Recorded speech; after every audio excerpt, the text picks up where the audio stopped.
If you run a business in the bush, you're probably losing thousands of dollars a week and you don't even realize it. And no, I'm not talking about missed sales or jobs. I'm talking about something that you haven't even put a number to, and that's opportunity cost. I'm Adam and I'm a digital marketer from Moree, and I've helped people all across the New England and the Northwest get more leads and get more time back through smart marketing and systems. I've done work for machinery dealers, ag services and tradies who were working massive hours and still doing everything themselves. Because that's how most of us were raised. If you can do it, you should do it. But this mindset's probably costing you more money than what it's saving you. So let's get into it. So this is what opportunity cost actually means. It's opportunity cost is what it costs you to do something for yourself, not in dollars, but in time that you could have spent on higher value work. So if you're earning say 150 grand a year, and that means your time is worth roughly 72 bucks an hour, assuming that you're working 40 hours a week, 50 weeks a year, so 2,000 hours per year, give or take. So if you're mowing lawns, running errands, or doing admin tasks for 10 hours plus a week, you're basically paying $720 a week of your time to that work. And if you could outsource that work for $200, for example, that's $520 profit in time. So imagine what you could use that 10 hours for. You could spend more time with your family. You could be working on your business, not in your business. So every week that you hold on to those tasks, you're losing money quietly, invisibly, and in the background. The problem with the rural mindset. So the rural business owners are built different. We're resourceful, we're hands-on, and we hate wasting money. But the catch is when it feels like you're saving money is actually just shifting the cost. You're not paying somebody else, sure, but you're still paying with your time. And the scary part is that that time is often worth way more than the cost of outsourcing. So, for example, if you were to pay $100 to get someone to come mow your lawn and it takes them 2 hours, then you can use that time to, spend time with your family, for example, if that's what you want to do. I used to be the same. I used to spend half of my Saturday doing something I could have paid someone $100 to do. Felt good at the time until I realized that it was costing me about $500 worth of productivity time. And if you've ever said, I'll just do it myself, then you're exactly who this video is for. This is how to actually calculate it. And I've built a calculator that will help you do this, and you can download that in the description below. But to really get this, you've got to see the numbers. So I've built the free Google Sheets called the Opportunity Cost Calculator. You plug in your income, your hours, what you're doing yourself, and it'll literally tell you what that's costing you every single week. And the best part is that it gives you a recommendation whether you should keep doing it or you should outsource it. And to be honest, the first time I plugged in my numbers, it hurt a little bit because it showed exactly what I was it showed I was losing over $1,000 a week doing things I thought were saving me money. Mowing the lawn, cleaning the house, all that sort of stuff.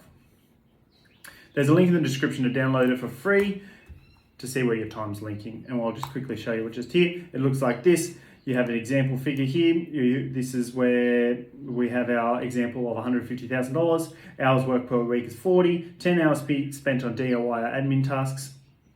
The hourly cost to outsource that work could be $60. It could be whatever. But your effective hourly rate is $72. The time that you spend, the value of the time on DIY per week is $721. The cost to outsource that per week is $600. So your net opportunity costs you $121 in front. So you're better off to outsource whatever that task is.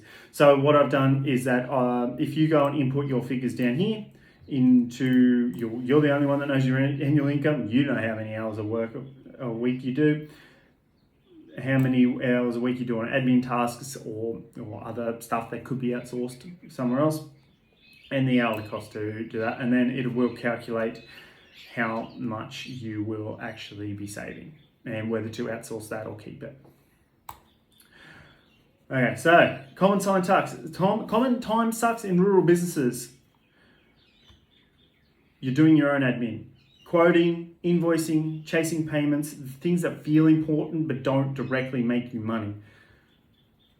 Hire a part-time admin or virtual assistant, or you could automate it with a customer relationship manager like a high level or MailChimp, whatever, doesn't matter. I recently had a client, they paid me outside of my CRM And what my CRM was doing was just unloading all of these emails and texts to them saying, pay your invoice, pay your invoice, pay your invoice, pay your invoice. They'd already paid it, so it wasn't a big drama. But on my side, it would have saved me a lot of headache if I was to go and do that and chase it up manually if they hadn't actually paid it. So that's just a little side note as to why automation is going to help you out here in the future as well.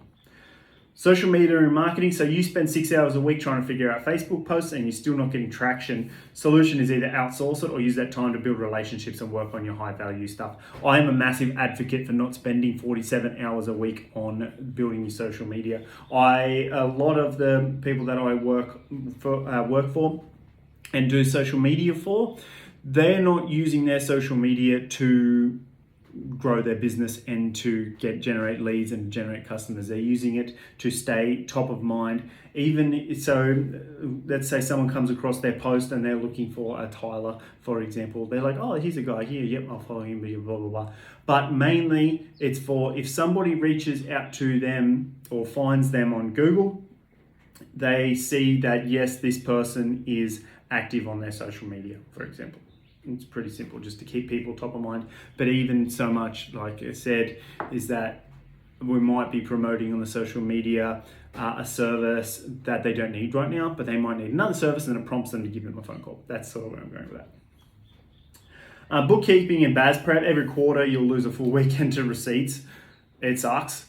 But you can pay somebody $80 an hour to do it right, while you focus on billable or strategic work, or spending that time with your family, you're spending that time with your loved ones, doing something that you actually enjoy.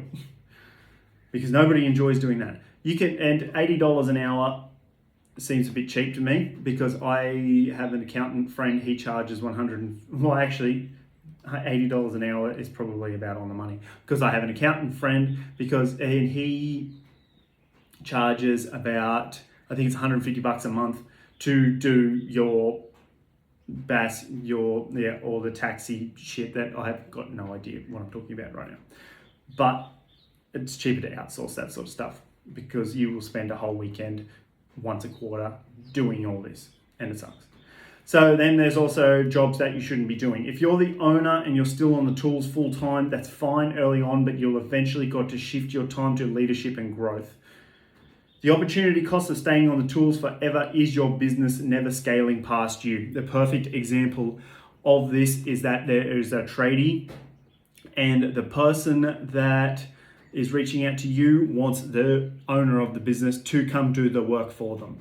That's 100% fair, understandable. But if you train up your staff to take over your position and to do the exact same job that you can do, then why not just get them to do it and you just handle all the client communication and the marketing and the sales and the quoting and all that sort of stuff, and then you are freeing up your time to go and do something else.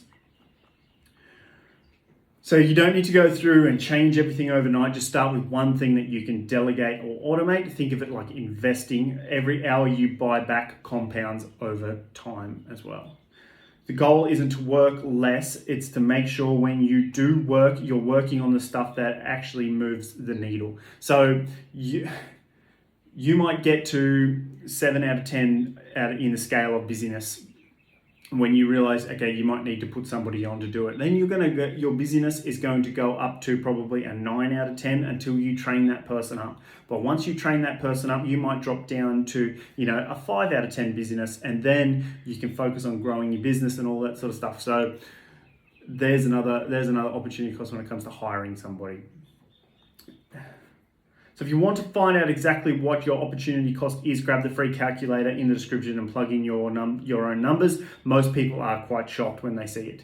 And if you're from the bush like me, we're wired to do everything ourselves, but the truth is the most successful operators aren't the busiest. They're the ones who know the value of their time. If this video hit home, make sure you like, subscribe, because I'm building out more and more content just like this for rural business owners who want to go smarter, faster, but not harder.